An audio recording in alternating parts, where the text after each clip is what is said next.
All right, we're here with Eric Schlosser, who the whole time we were making the movie, and the movie came out, everybody wanted to know why he wasn't in the film. So we were finally able to nail him down for the DVD. It's because of you. It's because I chased. He wouldn't do it. No. It's just I heard stuff about you, and you know, it's only blackmail that's gotten me to do this. And so it all comes around. So why do we love fast food so much? Tastes good. Tastes really good. I mean, I ate tons of it while I was researching my book, and I, like you, made an effort to have everything on the menu at different places I went to. It's scientifically designed to taste good. They don't just come up with the recipe for McNuggets in an hour and say, hey, let's cook it. It's like they spend months and months figuring out the exact proportion of the salt and the sugar and the fat, and they test it on thousands of people or hundreds of people before it ever comes to a store. And one of the reasons I did my book is I just eaten fast food all my life and was curious what's in it. So what's in it? One of my favorite pages in my book is the list of ingredients of the flavoring of a typical fast food strawberry milkshake. And just the flavoring additive of that milkshake is like 40 or 50 bizarre chemical names that I can't even remember or repeat. So, you know, the fast food looks like food that you've eaten all your life, but it's a fundamentally different thing. It's an incredibly processed industrial commodity, again, designed to taste good with different components often manufactured at different factories. So, you know, I wrote about the flavor industry that provides a lot of the taste for fast food. That's one set of factories. You know, they're processing the chicken in another set of factories. So all the food, everything you smell and taste, it isn't a natural flavor at all. On the label, it'll often say natural flavor, but anytime you see a flavor additive, whether it says natural flavor or artificial flavor, it comes from some big chemical plant. Some of the taste comes from the food, like the salt and stuff like that, but just look at the list of ingredients for the soda, or for the French fries, or the nuggets, or like that pancake thing you ate. You know, the McGriddle. The McGriddle. I mean, it's got the maple syrup built into the pancake. There's no real maple syrup in there. Well, it's got the maple flavor. So, you know, in general, the less processed a food has been, the closer it is to something that you should be eating. And I'm not a vegan health food person at all, but if it's ground beef, you know, take a piece of meat, ground it up, that's ground beef. The ground beef that's in a fast food hamburger comes from these gigantic factories that are scary. I had a mistake in the early versions of the book. And in the book I said that the typical fast food hamburger has pieces from 100 or hundreds of different cattle. And I was wrong. You know, someone from the Centers for Disease Control and Prevention said, no, it's actually 1,000 or thousands of cattle. In one burger. In one little hamburger patty. Just 20 years ago, if you got a hamburger, it's one cow. It's one cow or one steer. And it's disgusting to have 1,000 cattle, and those could be from 4 or 5 different countries, you know, because of the way that ground beef is now being produced. How far away or how produced and advanced is this food before we get it? Weeks, months. I mean, especially at McDonald's, you know, these are frozen hamburger patties. I don't know what the shelf life is, but they come out of a big factory, frozen, put on trucks, shipped all over the country. So how has this industry changed food in general? Well, in the book, I mean, I say that, you know, our food has changed more in the last 30 years than in the last 30,000. Well, nobody's ever raised cattle, for example, the way that we're raising them. You know, cattle that go into your fast food hamburger aren't out on the prairie eating grass for their whole lives. They're in these huge, huge feedlots. I mean, these feedlots are just these gigantic pens with, you know, 100,000 cattle penned up in them. It's like an industrial system for raising cattle, and they're crammed in there. They're living in one another's, you know, manure. And cattle don't like being in manure, but they're forced to live in one another's manure, and the manure gets on the cattle get sick, they get ground up into ground beef. The hogs are being treated even worse. The hogs are indoors, crammed on top of one another. It's really a cruel, cruel system, and the fast food industry is responsible for most of it. I mean, McDonald's, I think, is the biggest purchaser of bacon in the United States, biggest purchaser of beef.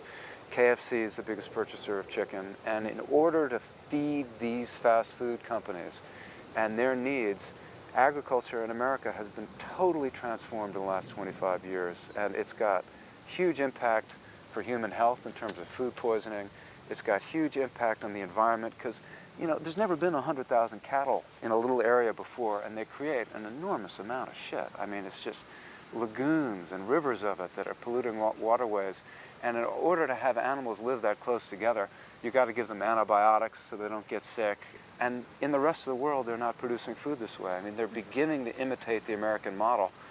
But the fast food industry has pioneered this industrialization of food, and we're only now seeing some of the harmful consequences. And it's not a coincidence that the last 25 to 30 years have caused, you know, the obesity that you showed in the film, but also the rise in foodborne illness and food poisoning. I mean, this is a system that's really ideal for taking really nasty bugs and spreading it far and wide, you know, through this centralized, industrialized fast food distribution system. So why do we not think about it? Why do we not think about where our food comes from or what it's going to do to us? Well, you know, you spent a lot of time in McDonald's. Did you ever get a burger that on the wrapper had the feedlot where the cattle came from? By law, they don't have to put the flavor, all the flavor ingredients that's in the one flavor additive. If they had to do that on the wrapper would have to be like this big just to put all the ingredients. This system survives because the fast food industry has a lot more money to market than Super Size Me did. They're not about what their ingredients are. They're not about showing you, you know, the farms and the feedlots or the workers in the plants. They're creating all this nostalgia and all these warm, fuzzy feelings around the food in their ads, and then you buy the food and it tastes good, and there's absolutely no incentive to look behind the counter. It's like the Wizard of Oz, you know, look behind the curtain, except it's a lot nastier. Do your kids eat fast food? No. I mean, they did. I used to take them for Happy Meals. Right. They still get to eat a fair amount of junk food. I mean, they get to eat French fries. They get to eat, you know, milkshakes and stuff like that. We just don't buy them from the major fast food chains. And it's just for the simple reason I don't want to give them my money. It's just that simple. Yeah. And there's so many better places to get a milkshake or French fries or a cheeseburger.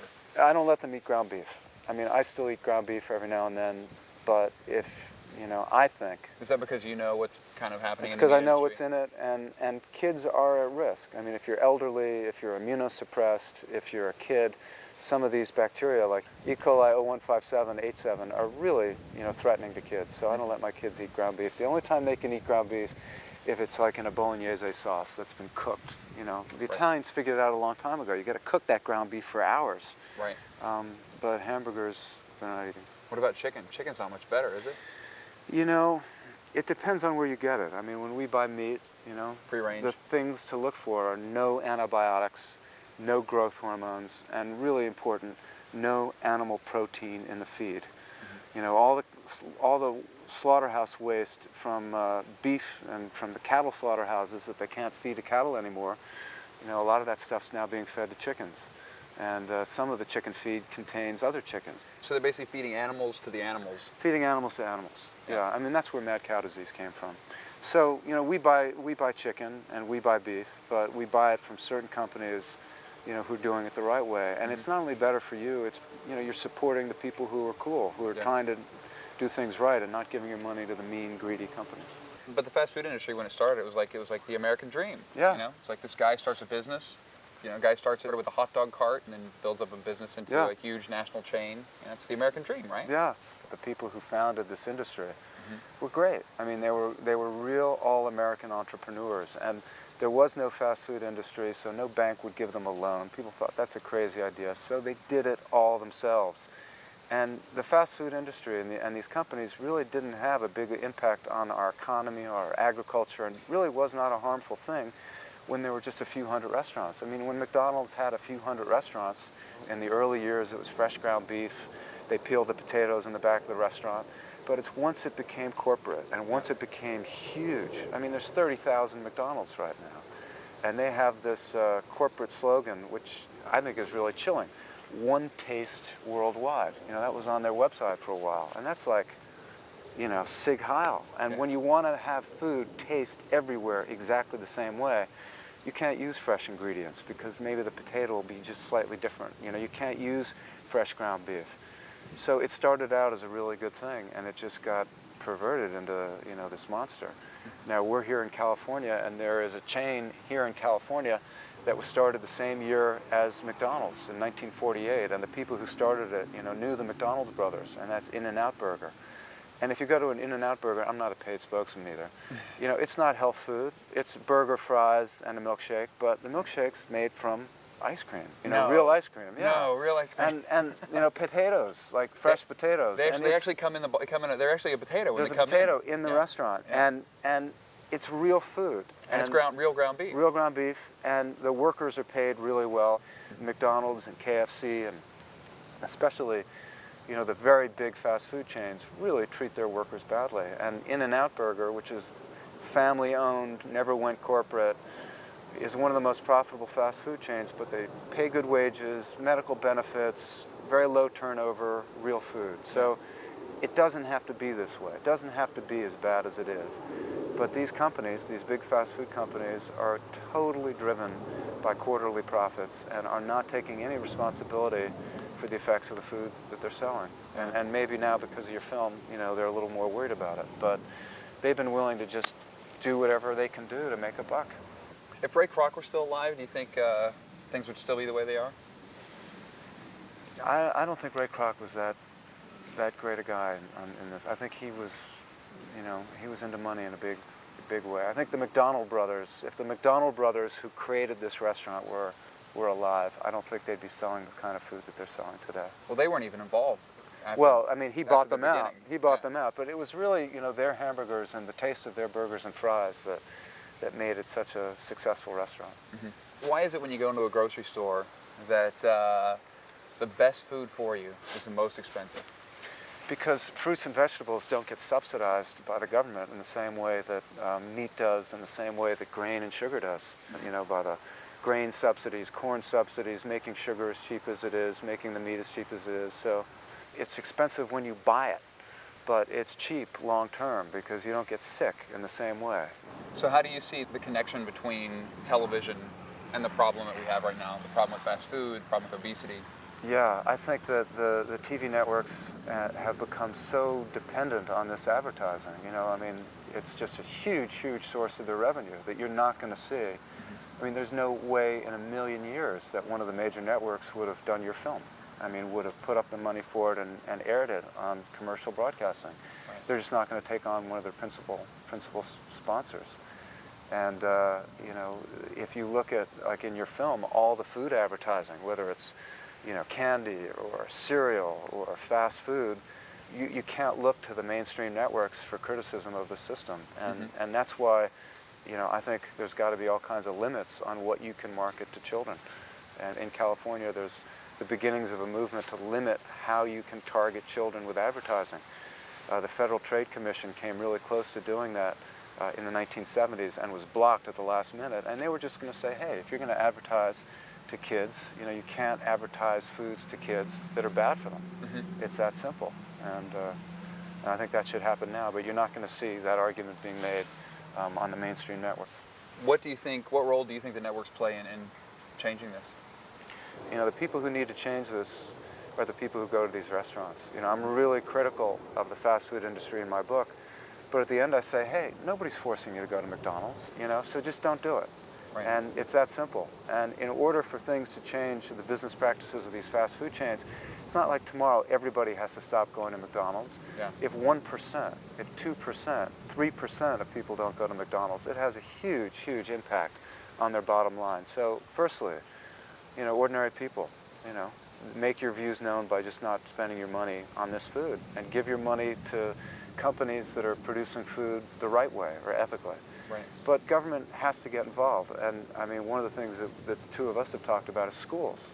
That is where fast food and junk food and soda should just not be allowed. You could be the most conscientious parent in the world and feeding your kids the healthiest food imaginable, and you send your kids to school, and the fast food industry is marketing in the school, and the sodas are in the school, and by law, you're obligated to give your children to the state for school. Mm-hmm. Alcohol companies can't advertise in schools. Tobacco companies can't advertise in schools. Yeah. So, why should these fast food and soda companies be able to?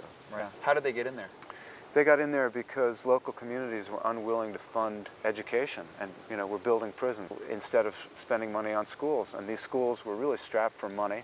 and made this kind of devil's bargain with the devil by letting in the soda companies and the fast food companies to get more money for school bands and school uniforms and textbooks. But what's good in the short term is really bad for these kids in the long term. You know, I mean, the obesity rate among kids is just horrible. If you're obese by the age of 13, it's an 80% chance you're going to be obese the rest of your life. Now, some people can get on the exercise program and the diet, and maybe they'll come up with a wonder drug. But there's no exercise in schools, so how's a 13-year-old going to do it? Well, but that's, you know, the game's over by 13. That's sad. So how should government get involved? You know, fund schools, fund physical education in the schools, fund decent school lunches in the schools, kick these other companies out of the schools. But also, I think you got to put restrictions on how these companies can target children with their mass marketing. Well, what will happen health-wise? What do you think will happen if we keep on this path? We're just going to, I mean, the really scary thing is the Center for Disease Control now thinks that the life expectancy in this country is going to start going down because of the huge obesity rate. Because for what is it, the first time in a couple generations, the kids won't live longer than their parents. Yeah. I mean, that's sad, and it's going to cost. It's going to cost a lot of money to take care of all these sick people and sick kids with diabetes. I mean, in the latest version of your film I saw, 1 out of every 3 kids born in 2000 in the United States is going to develop diabetes. And among African American and Latino kids, it's 1 out of every 2. And these are poor people, and their health care costs for diabetes are going to be borne by taxpayers. And you know, one of the arguments in my book is that this food is cheap only if you look at the price on the menu. But if you look at the cost to society, it's enormous. And the fast food companies and soda companies aren't having to bear those costs. You know, they're basically profiting off of the rest of society having to pay the bill for, you know, the health impact of this food in terms of obesity, in terms of, you know, food poisoning, the way that the meatpacking companies are using antibiotics, antibiotic resistance. If you add up all these things, this is really expensive food. Yeah. Well, these people, they always say, you know, you'll hear the corporations, you'll hear all, you know, McDonald's, all of them say, well, it's the parents. It's the parents' fault. Yeah. Yeah. Well, you know, parents are responsible too, but it's not the parents' fault if the parents don't have access to the information about the food. Yeah. And it's not the parents' fault if these companies are targeting children when the parents aren't around, you know? So there's something, there is personal responsibility, and I believe in personal responsibility, but there's also corporate responsibility, you know? What do you think of Ronald McDonald about what his role has been as the front man for this company?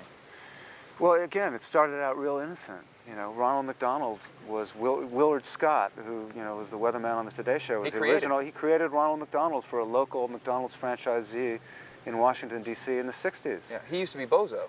Yeah, he was Bozo. He was Bozo, and Bozo got canceled or something, so they hired him to be Ronald McDonald. And, you know, it's like 1965 or something like that, or early 60s. It's a very innocent thing, the idea of having a clown at your restaurant to have the kids come in.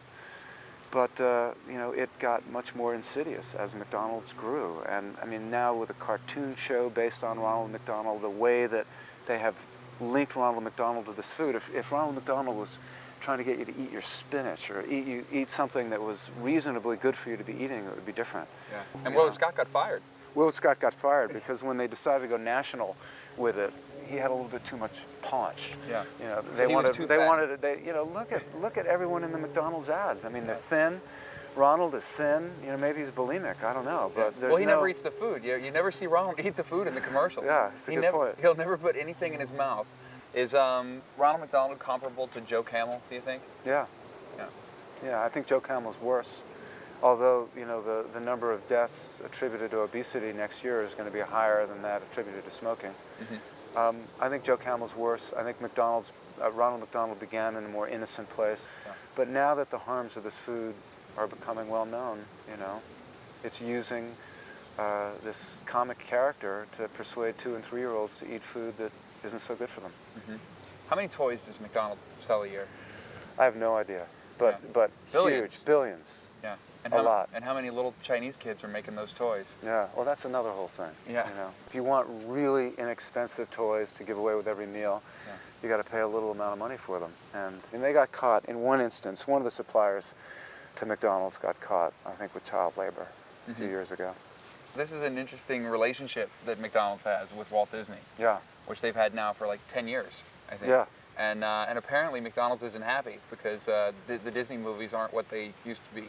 Yeah, You know? McDonald's, made this deal, and it was a better deal for Disney. I mean, if you go to Disneyland, there are no McDonald's at Disneyland, but there are McDonald's French fries being sold, and it's just like it's like a little kind of ad for them. But I think McDonald's wanted a much more, obvious presence at Disneyland. In the book, I write about how Walt Disney and Ray Kroc, who was the founder of McDonald's, served in the same World War I ambulance corps, knew one another as young men, and I think Kroc modeled a lot of McDonald's after Disney, especially how they market children, coming up with Ronald McDonald and all these McDonald Land, Disneyland. Disneyland's the happiest place on earth, Happy Meal. This whole mentality of how to market to children, all about efficiency and control. I mean, you go to Disneyland, there's hidden cameras everywhere, everything is scripted, everything's under control, workers are under control. Same is true at McDonald's. All this high technology, this kind of 50s Eisenhower era belief in technology toward a better tomorrow. I mean, in a lot of ways, that processed fast food is like the Disney version of food, this kind of weird, controlled thing. What was the response from the industry when your book came out? They really didn't like it. And they said really mean things about me. And someone actually from a British newspaper called me up to talk about your film. And I read to him what they said about me, and he laughed. He said, that's exactly what they must have some like boilerplate that they put in there about anyone who criticizes them. But I feel very fortunate in that they never sued me. In my book, I write about what McDonald's does to people who criticize them. They sue them. In Italy, last summer, they sued one of the most prominent Italian restaurant critics. And all he did was go to a McDonald's and write about how much he disliked the food. Right. He didn't lie about it. He didn't say anything that wasn't true. He said the French fries tasted like cardboard, which to him was true. And they sued him. Now, they backed down from that. In the case of the Greenpeace activists in England, they hired corporate spies to infiltrate London Greenpeace and sit in on their meetings for 6 months. One of these McDonald's corporate spies slept with the Greenpeace activist, for months in order to get information. And wow, that hasn't happened to me. Has it happened to you? Maybe my vegan girlfriend. Maybe she's a spy. Years ago, they planted her with me. Yeah. So right now, McDonald's is rolling out all their healthy salads, all these, their Salad Plus, the Go Active Adult Happy Meal, with the pedometer and all these things. But the fact is, less than 1% of the people who go there buy salads. That's not why we go there. Yeah. Are these steps in the right direction, or is this just window dressing? What do you think? There's steps in the right direction, but it's also window dressing in the sense that they're not doing this because they're sincerely concerned about people's health. They're doing this because your film was successful, because my book came out and criticized their practices. They're doing this because they got sued. Because they got sued, because people were putting pressure on them. I think what will be really important is not them introducing a salad or two on the menu or giving some adults a pedometer, but I think you can measure them by what kind of food are they marketing to little kids whose tastes are being formed in those years. You develop your eating habits at the age of 3, 4, 5. Well, let's look at what McDonald's is selling them. They're selling them burgers, nuggets, fries, and a toy. So if McDonald's were serious about this, they would eliminate all of those food items from their Happy Meals, have relatively healthy food in their children's meals, and give the kid a toy, and they still have lots of kids coming to the restaurant. So we'll see how serious they are by what they're pushing on little kids. Maybe some deep fried broccoli or something. Like tempura. I don't know. Something. I think rather than changing McDonald's, I think what has to happen, I think it would be really good if they served healthier food and were more responsible. I think there just have to be new companies that embody a whole different point of view that become bigger and bigger in the marketplace. And I don't want McDonald's to vanish from the face of the earth or disappear or anything like that, but it just shouldn't have the power it has. It shouldn't have the control it has. It shouldn't be as mean as it is. It's very mean to its workers. It shuts down a restaurant right after the workers vote for a union. Very few companies will shut down rather than having a union. So a healthy food system would have lots of different companies competing. That's what capitalism is supposed to be about, and not one or two huge companies controlling the market. Yeah. So we'll see. Right. You guys should all read this. Because I'll tell you, because this book is fantastic. Fast Food Nation by Schlosser. Check it. Awesome, bro. Thanks, man. Thank you.